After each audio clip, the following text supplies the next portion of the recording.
নবী সাল্লাল্লাহু আলাইহি ওয়াসাল্লাম বলেছেন যে এই দোয়া পড়ার পরে যদি কেউ সকালে পড়ে রাত্রের আগে মারা যায় জান্নাতে চলে যাবে ইনশাআল্লাহ। রাতে পড়ে সকালের আগে ইন্তেকাল করলে জান্নাতে চলে যাবে ইনশাআল্লাহ।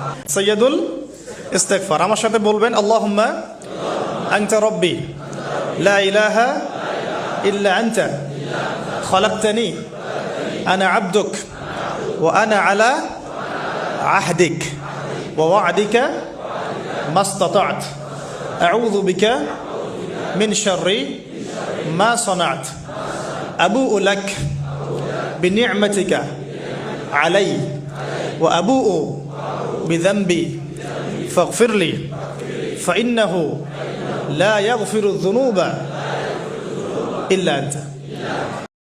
নবী সাল্লাল্লাহু আলাইহি ওয়াসাল্লাম বলেছেন যে এই দোয়া পড়ার পরে যদি কেউ সকালে পড়ে রাত্রের আগে মারা যায় জান্নাতে চলে যাবে ইনশাআল্লাহ। রাতে পড়ে সকালের আগে ইন্তেকাল করলে জান্নাতে চলে যাবে ইনশাআল্লাহ। সাইয়্যিদুল